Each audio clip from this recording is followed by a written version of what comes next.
most prepared people in America aren't preppers. They're the invisible ones sleeping in doorways tonight. They've already lived through what you're stockpiling for, and most survivalists would fail their real-world test within 48 hours. One technique involves something preppers actively avoid, and it completely changes everything you think you know about staying alive. Most preppers obsess over the perfect sleeping bag, the right thermal layer, maybe a space blanket that crinkles louder than a bag of chips at a movie theater. Meanwhile, homeless veterans are sleeping warm using something preppers walk past every single day: free heat. Already there, no gear required. Here's what street survivors figured out decades ago. Brick, concrete, and stone don't just sit there looking pretty. They absorb solar heat all day long. Then they radiate it back for hours after sunset. We're talking 10 to 15 degrees warmer than the surrounding air. That's not a small difference. That's the gap between shivering all night and actually sleeping. South-facing and west-facing walls hold the most warmth. Makes sense, right? They catch afternoon sun when it's strongest. But most survival manuals, they'll tell you to find shelter without ever mentioning which wall to lean against. And here's where preppers really miss the point. Wind kills faster than cold. A 20-degree night with 15-mile-per-hour wind feels like single digits on exposed skin. Street survivors pick spots based on wind blockage first, temperature second. Preppers often choose the opposite. Now let's talk about ground level. Retaining walls, loading docks, stair bases. These spots stay warmer than benches or elevated platforms. Heat rises, sure, but thermal mass at ground level releases stored warmth all night. That park bench everyone gravitates toward, it's basically a cold metal heat sink. But the real gold mine? Industrial buildings and parking garages. These structures store operational heat from machinery, vehicles, and HVAC systems long after closing time. No fuel needed, no fire to attract attention, no permission required, just borrowed warmth from yesterday's activity. Street survivors actually have a term for this. They call it borrowing yesterday's sun. I've never seen that phrase in a single prepper manual. Not one. The fancy gear approach works until it doesn't. Batteries die, fuel runs out. Hand warmers last 8 hours if you're lucky. Concrete walls, they've been radiating heat since humans discovered fire. But thermal mass is just the beginning, because staying warm means nothing if you're dehydrated. Most preppers can tell you exactly how many gallons they've stored. They've got filters, purification tablets, maybe even a fancy UV pen. But ask them where to find water in a city when the taps go dry. Blank stares. Here's what homeless veterans figured out decades ago. Cemeteries. Sounds morbid, right? But those groundskeeper spigots often run 24/7, 365. Someone's got to water the flowers, and nobody questions a person filling a bottle near a grave. You're just visiting grandma. Then there's beach showers. Most preppers treat beaches as summer spots. Meanwhile, plenty of coastal towns keep those outdoor showers running year-round. Something about preventing pipe damage. The water's cold enough to make your teeth file a complaint, but it's clean and free. Churches operate on a whole different level. Many intentionally leave exterior spigots accessible. It's not advertised. No sign says, free water here. But within homeless networks, common knowledge passed around like a family recipe. I learned about this from an old-timer who'd been on the streets for 15 years.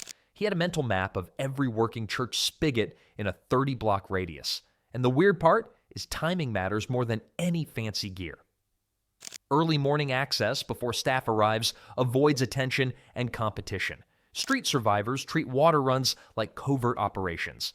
Meanwhile, preppers stand around in broad daylight with their tactical water bottles, wondering why security approached them. RV dump stations are another gold mine. Those potable water spigots exist specifically for filling tanks. Mobile homeless populations have used them for decades. Most campgrounds don't staff them heavily. But my favorite? Apartment complex pool equipment rooms. Even in winter, many stay pressurized for maintenance purposes. An unlocked gate and a quiet approach, and you've got access to water most people forget exists. The difference between homeless water strategy and prepper water strategy comes down to one thing. Preppers plan for what they carry. Street survivors plan for what's already there. Now, water keeps you alive. But it won't matter much if you're starving, and that's where timing becomes everything. Most preppers treat food like a math problem. Calories in, calories out, stockpile accordingly. But Street survivors, they treat food like a bus schedule. Miss the timing, miss the meal. Here's what nobody tells you. Bakeries don't throw out bread randomly. They do it at the same time every single night, usually between 9 and 10 p.m., right before closing. Corporate policy, health codes. Whatever the reason, that bread hits the dumpster like clockwork. And the weird part is, it's often still in the original packaging. But forget dumpsters for a second. The real technique is what homeless veterans call the window method. Every food establishment has predictable discard windows. Grocery store delis mark down hot food exactly 2 hours before closing. Pizza places have a 30-minute rule on unclaimed orders. Coffee shops pull pastries at specific times based on freshness labels. This isn't scavenging, it's scheduling. Now here's where it gets interesting. Staff behavior matters way more than asking permission. That employee taking a smoke break out back, they're your best friend. Not because they'll hand you food directly, but because those 5 minutes of inattention create opportunities that front counter begging never will. My uncle used to say timing is everything, except in comedy where it's the only thing. Same applies here. One relationship changes everything, though. A single night shift worker who knows your face can quietly set aside items before they hit the trash. No charity organization required, no forms, no judgment, just human connection beating bureaucracy like it always does. Then there's the delivery driver surplus. DoorDash, Uber Eats, Grubhub, wrong addresses, no-shows, canceled orders. Drivers aren't supposed to keep this food, but they're definitely not hauling cold Thai food around for 6 hours either. Smart survivors learn delivery patterns at apartment complexes. Food appears, food disappears, nobody asks questions. The point isn't becoming a professional food scavenger, it's understanding that predictable systems create predictable gaps. Gaps that require zero stockpiling, zero investment, and zero permission. But food timing is just one schedule worth learning, because street survivors track something else entirely, and it might be more valuable than calories. Here's something that'll make your expensive bug-out bag feel a little silly. Street survivors almost never keep everything in one place. Meanwhile, preppers, we love our perfectly organized kits. Everything labeled, everything together, ready to grab and go. And that's exactly the problem. One police sweep, one theft, one drunk guy with sticky fingers, gone. All of it. Your food, your shelter, your spare clothes, your medications, wiped out in under 30 seconds. Homeless veterans figured this out decades ago. They run what I call satellite systems. Sleeping spot over here, gear cache 3 blocks that way. Daytime rest location somewhere completely different. It's like having 3 mediocre hideouts instead of 1 perfect one. Sounds inefficient, right? Well, when city cleanup crews hit their main sleep spot last winter, they lost a blanket. That's it. Their food was hidden behind a loose panel in an abandoned loading dock. Spare clothes stuffed inside a ceiling tile at an all-night laundromat. Phone charger taped under a park bench they never actually slept near. The caches themselves? Nothing fancy. No buried PVC tubes or wilderness survival nonsense. We're talking gaps in chain-link fence posts, spaces behind vending machines that haven't moved since the Reagan administration, drainage covers nobody checks because checking requires effort. But here's what really separates street thinking from prepper thinking. They never stay too long. 3 nights maximum in any single spot. Because patterns get you caught. Security guards notice, neighbors complain, algorithms flag you. Stay predictable. Become a target. Daytime rest happens somewhere completely legitimate. Library reading rooms, hospital waiting areas, college campus lounges during finals week when everyone looks half dead anyway. Places where sleeping people don't automatically mean police calls. The whole system prioritizes survivability over comfort. You might sleep worse. Your stuff might be harder to access, but you'll still have stuff tomorrow. Most preppers plan like they'll control their environment. Street survivors plan like the environment is actively trying to evict them, because it usually is. Now, redundant locations solve storage problems. But what about power? Your expensive solar panel? The one you paid $200 for? It's sitting in your garage right now, waiting to get stolen the second things go sideways. Meanwhile, some guy living under a bridge has been running a phone, a fan, and a radio for 3 weeks straight. His power source? A car battery someone threw in a dumpster. Here's what preppers get wrong about power. They buy sleek, portable, expensive gear. Stuff that screams, "I have resources, please take them from me." Street survivors, they want ugly. They want heavy. They want something nobody in their right mind would bother stealing. A car battery that's been marked as dead by an auto shop usually holds 30 to 50% of its original charge. That's not enough to start a car, but it's plenty to keep essential electronics running for weeks. All you need is a cheap 12-volt adapter. We're talking maybe $15 at any auto parts store. And the weird part is, this isn't some underground secret. Homeless camps have used this method for decades. It worked during Katrina when the grid died and cell towers went silent. People with fancy solar setups watched their panels get looted. People with beat-up car batteries hidden in milk crates, they kept communicating. But there's another angle most people miss entirely. When emergencies hit, public charging stations turn into war zones. I'm not exaggerating. During major blackouts, fights break out over wall outlets, actual physical fights, over electricity. Your hidden, ugly power source doesn't just work better, it keeps you out of conflict zones where desperate people congregate. The formula is dead simple. Find discarded batteries at auto shops. Test them with a basic multimeter. Keep them low, keep them hidden, keep them boring looking. Nobody steals what looks like garbage.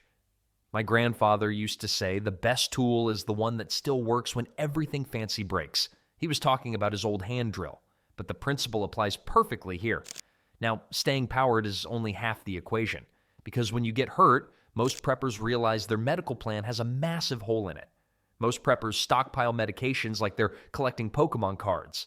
A bottle of this, some antibiotics from that fish supply store, maybe some painkillers if they got lucky. And look, having supplies matters. But here's what nobody tells you until they're actually sick and desperate. Federally qualified health centers exist in almost every American city. By law, they cannot turn you away for lack of ID or insurance. That's federal law, not a suggestion. Street survivors have known this for decades. Most preppers, they'll sit on an infected wound rather than walk into a clinic they never knew existed. Dental schools are another goldmine. Yeah, you're basically a practice dummy for students, but that supervised student is cleaning your teeth for maybe $20 while your neighbor paid $200 for the same service. The trade? Time. Appointments take forever. Bring a book. Bring 2 books. Now here's something I learned the hard way. Hospital social workers are basically cheat codes that nobody uses. You don't just show up, get treated, and leave drowning in bills. You ask for the social worker. They know every assistance program, every payment plan, every charity fund that hospital has buried in its system. Regular patients never ask. Homeless patients always ask. The medication knowledge that circulates in homeless communities would shock most preppers. Which pharmacies have patient assistance programs, which manufacturers give away insulin, which clinics stock samples they'll hand out freely. This information spreads person to person, not through forums or YouTube videos. Free clinics follow predictable schedules. Tuesday morning here, Thursday evening there. Street survivors map these patterns like generals planning campaigns. Meanwhile, preppers are hoarding expired aspirin. And Narcan, it's free now in most states. You can walk into a pharmacy and get it without a prescription, a tool that literally reverses overdose death. Yet most preppers don't carry it because they assume it's not their problem. Emergencies don't care about your assumptions, but medical access requires one thing most preppers forget entirely, and it has nothing to do with health.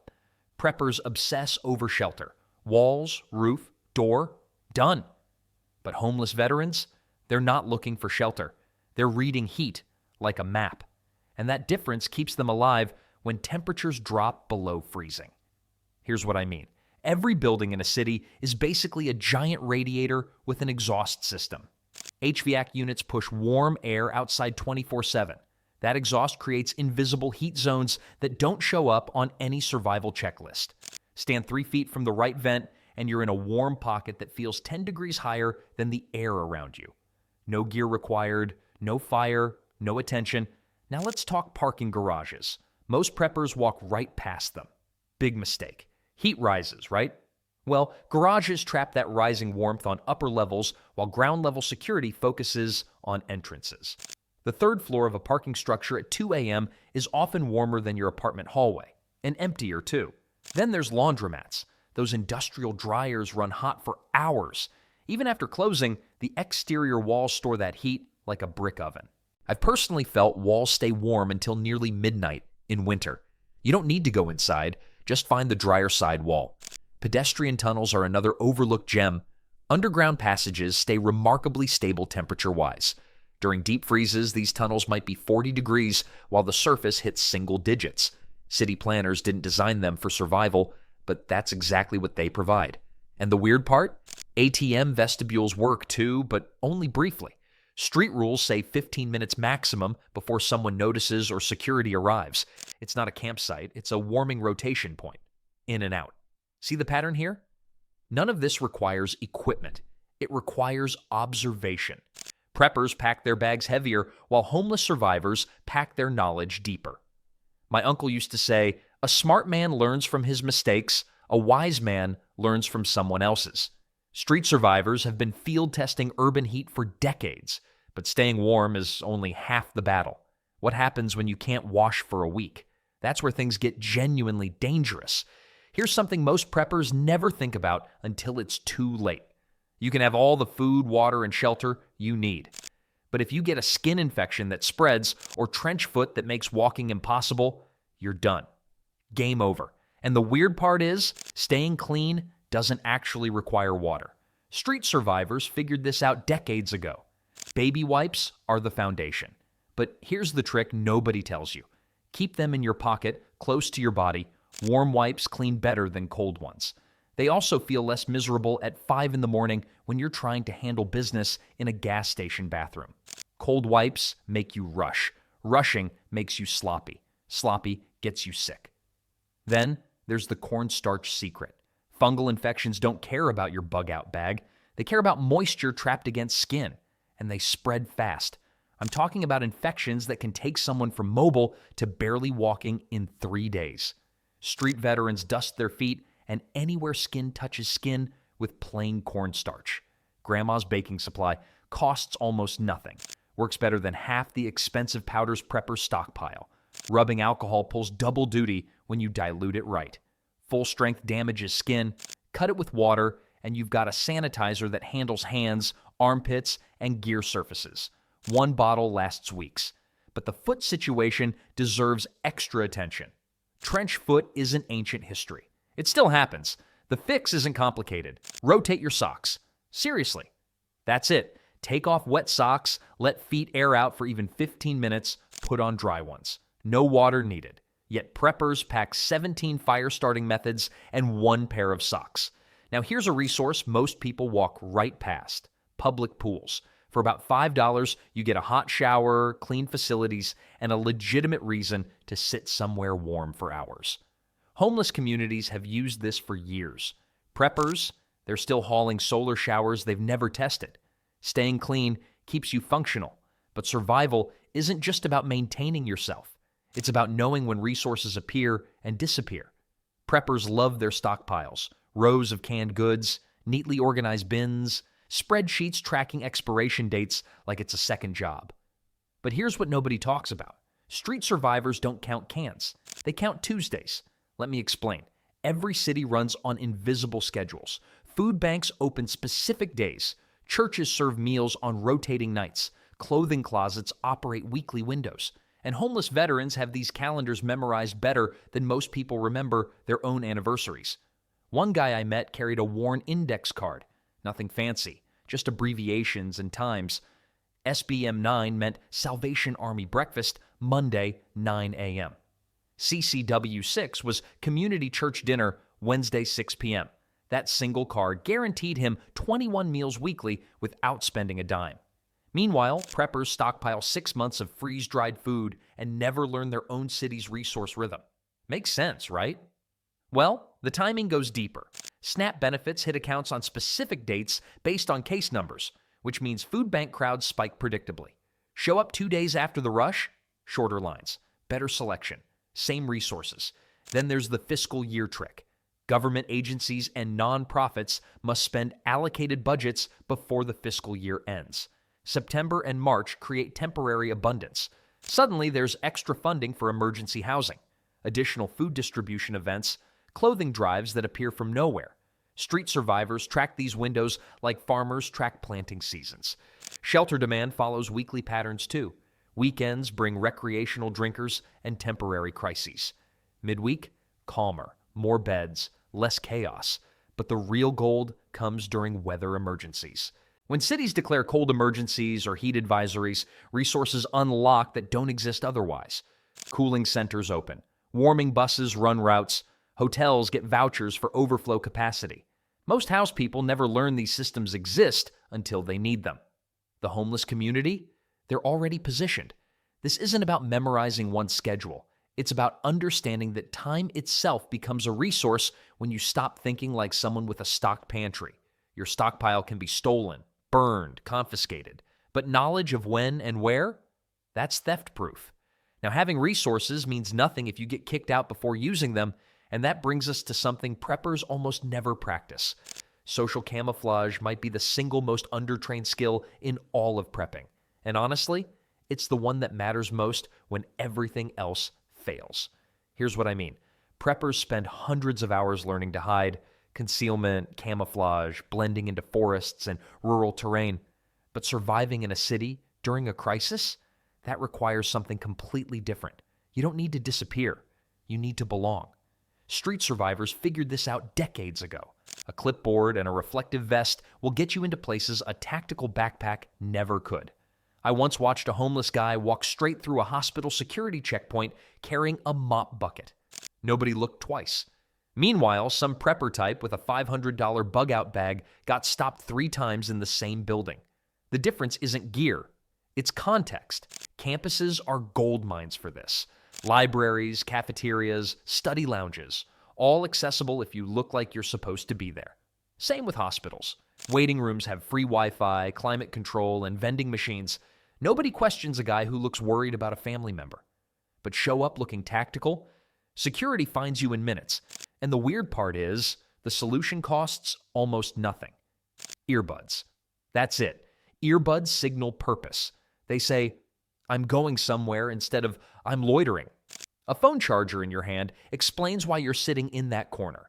A takeout coffee cup justifies an hour in a fast food lobby. Clothing matters too, but not how preppers think.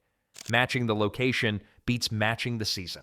A polo shirt in a business district, scrubs near a hospital, a hoodie and backpack on a college campus. You're not hiding, you're fitting in. Then there's timing. Shift changes create accountability gaps. The guard who saw you arrive leaves. The new guard assumes you belong. Street survivors exploit this constantly.